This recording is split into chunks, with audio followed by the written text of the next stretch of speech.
My name is David Fleming from Disciples United, a ministry that's focused on Jesus, advancing his kingdom and preparing his disciples.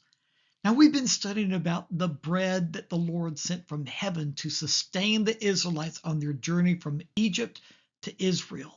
Today, we want to focus in on this. Did you realize that the place where God sent the manna is very significant?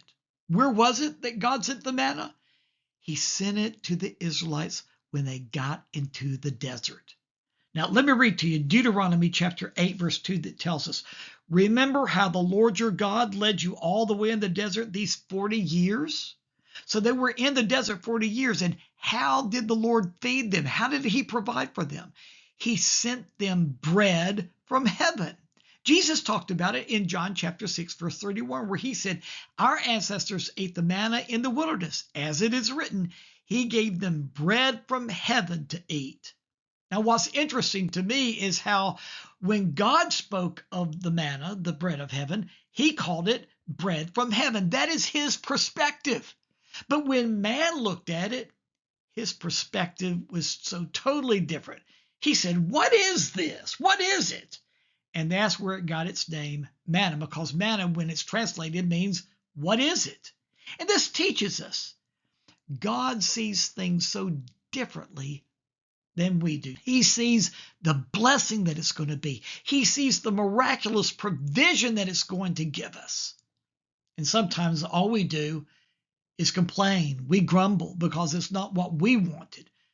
The Israelites, listen to this. Numbers chapter 11, verses 5 and 6 tells us, we remember the fish we ate in Egypt at no cost.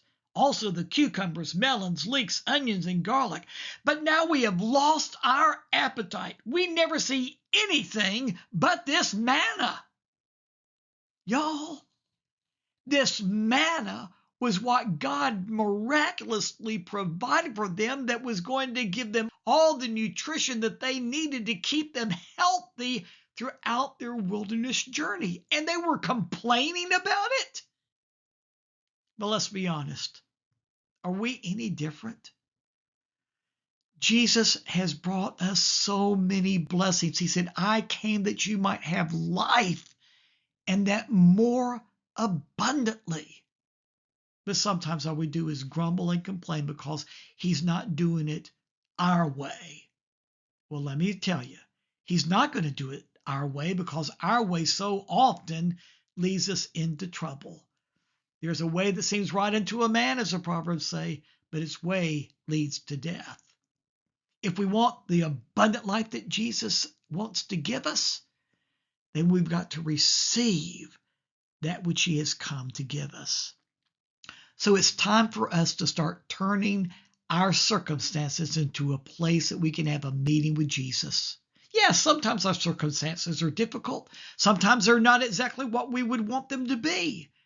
But that shouldn't keep us from having a meeting with Jesus. Just think of the Apostle John that when he was an older man was thrown into a prison camp called the island of Patmos.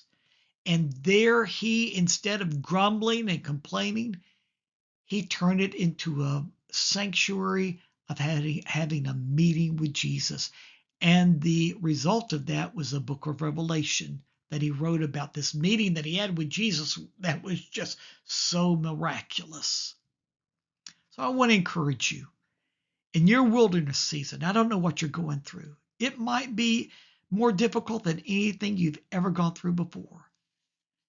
But by the grace of God, turn that wilderness into a meeting place with Jesus and give him thanks because Jesus is and always will be the bread of heaven, the bread of life, as he called himself in the New Testament.